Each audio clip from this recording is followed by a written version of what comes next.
Hi, welcome to the Cyber Center for Biblical Studies. My name is Scott Barger. I'm pastor at New Horizon Community Church. I'm here today with Dr. Herb Bateman, and we are continuing our video series on how to choose a seminary, going through the process of investigating and choosing a seminary. And we thought that a series of videos exploring maybe some helpful advice on how to do that well could be beneficial to you. So our first video was on research and investigation you can do before a visit. Our second video was about some things you could do during a in-person first time kind of visiting the campus. And this third video is going to focus on some things, some investigation that you can do after your visits. So Dr. Bateman, we've investigated our seminary, right? We've read through all of their well-published, well-designed brochures, and we've examined some stuff. We've taken the time to call and talk to people or to even drive to the campus and take a look around. And now we're at home and we have all of this information.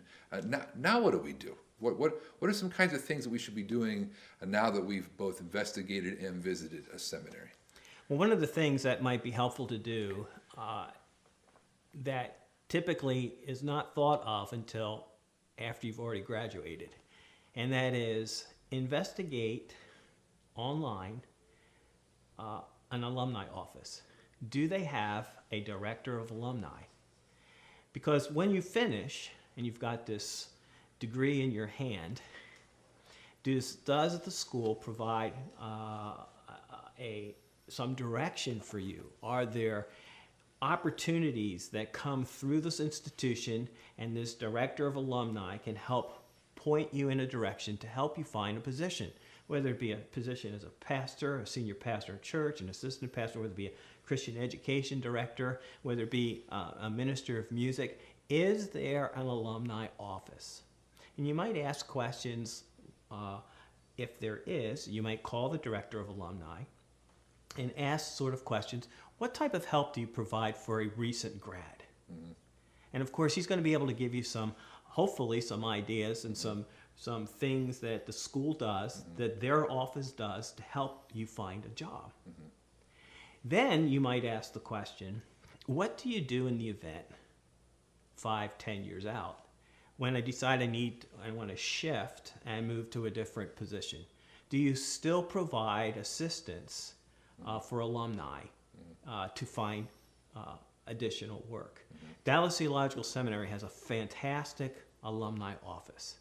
They help. Not only do they provide opportunities and a list of places you can investigate for positions, but if you decide to leave that position for any reason, they have a continuing office that provides opportunities for you to get positions for the rest of your life. That office is very active. The other thing you might ask concerning your alumni office is, do they do anything special for alumni? Do they provide opportunities every now and then for alumni to meet 25 years, 50 years after the fact, where during one of the graduations, they might have an event where they let you know the class of 93 is meeting this year at a certain date. And do they have special events for alumni? The other thing that's also helpful is, do they provide an alumni magazine of some sort that they send out to alumnus to keep you abreast of the school? A school that has a director of alumni and alumni office tells you that not only do they care about you while you're at the school, they care about you after you've already left. And hopefully that would be of help to you. So that would be one thing to check after the visit. Check online. Is there a category for alumni office? Sure. And then call the alumni director up. Find out what type of things are options for an alumnus. That kind of conversation is really something, if you are looking at a seminary, and one of the things that's valuable to, or you think might be valuable, is a networking, then a healthy, functioning alumni office is going to be an indicator of some kind of networking. If that doesn't exist, then you may not be getting as many networking opportunities. That's correct. Potentially. Potentially. So you need to know that. If, Yeah. if networking is important to you, then some sort of alumni services is also going to be important. If networking isn't important, well, okay. Yes. Yeah, and you never go into a position thinking that I'm going to be. You go into a position thinking you're going to stay as a senior pastor for life, Right. but life happens, and that doesn't always pan out. And where do I go if I lose this position? And there are organizations that will help place you, but it's always nice to go back to your alma mater, where most of the time these churches have a working relationship with an institution because they're familiar with their grads. And so when they need a pastor and they've liked what they've gotten from other grads of this school, they're going to go back there to looking for a new man or woman for any particular position. Sure. And sure. So the reputation of the school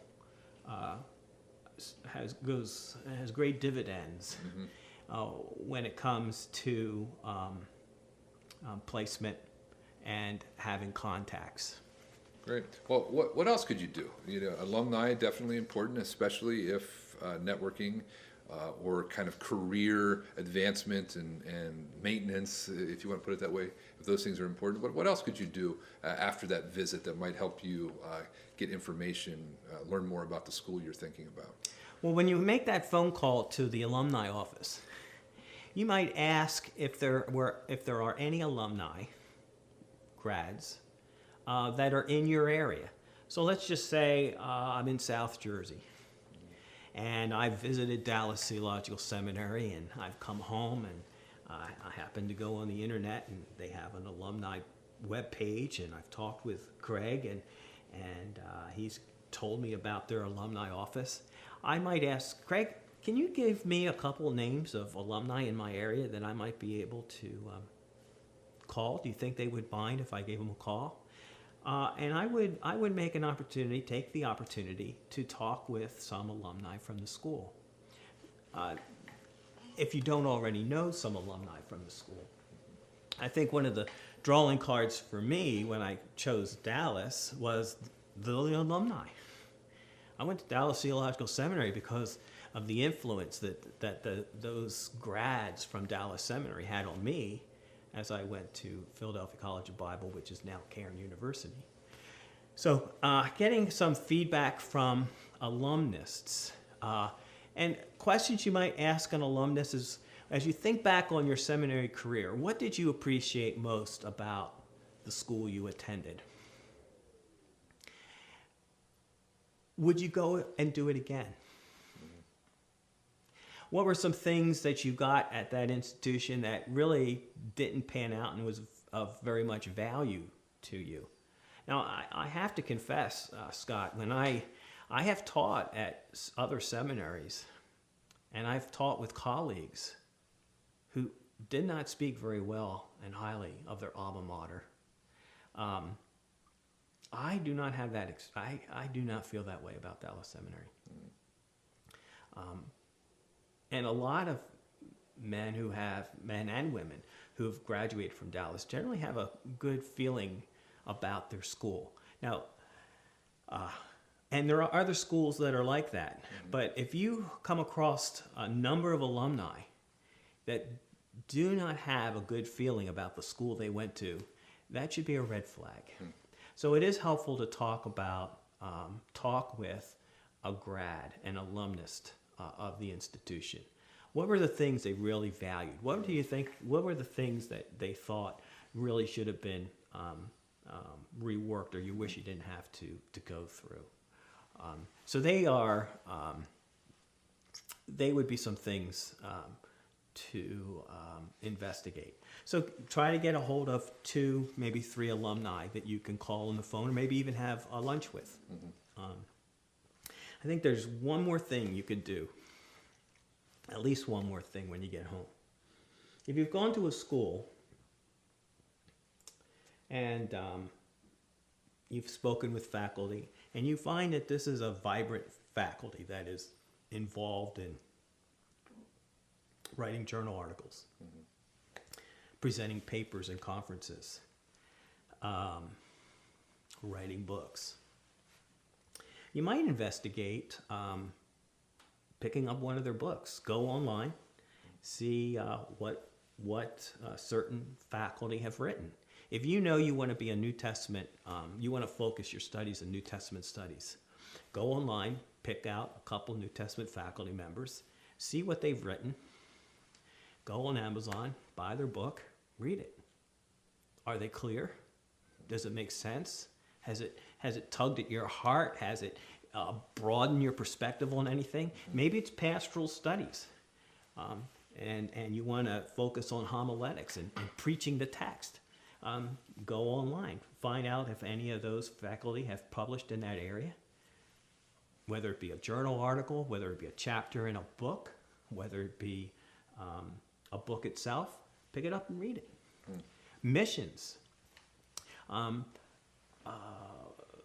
Same thing. Has anyone written on it? If you're going into missions, it may not be a bad idea to check to see if the faculty are actively involved in short-term mission projects and are still actively involved in missions.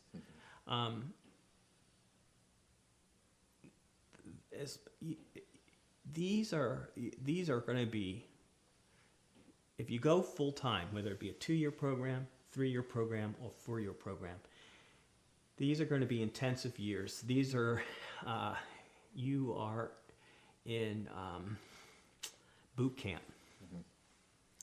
And your faculty are going to have a great impact on you. And it is helpful to know as much as you can about faculty and the institution before you decide to sign up for a program. Do as much preliminary work in the beginning before you visit. Have some set questions you want to make sure you get answered during a visit. And then after the visit, do some follow-up. Check out Alumnus Office. Check out some of the writings of these faculty. Check out other alumni. And there might even be opportunities where an alumnus is preaching in the area. Maybe there's a professional conference going on. The Evangelical Theological Society has conferences, regional conferences throughout the country. And you perhaps attend one of the conferences and one of those faculty are presenting a paper. You may have an opportunity to go to their paper and maybe afterwards meet with them, talk with them, have a cup of coffee. But find out as much as you can about the alumni and some of the writings the faculty do by actually reading them before you sign on the dotted line. Because it is a big investment. It is a big investment. Yes. Well, thank you, Dr. Bateman, again for the insight and for your time. Thank you also to the viewers for taking the time to check out these videos. Hopefully they are beneficial to you. Remember, this isn't a small investment and it's worth the time. You've taken the time to watch these videos. Take the time to do the investigation. Make sure that you end up at a place that's going to give you what you need for the career and the ministry that you're looking to pursue. Thanks again, Dr. Bateman. We appreciate it. My pleasure. Until next time, thank you.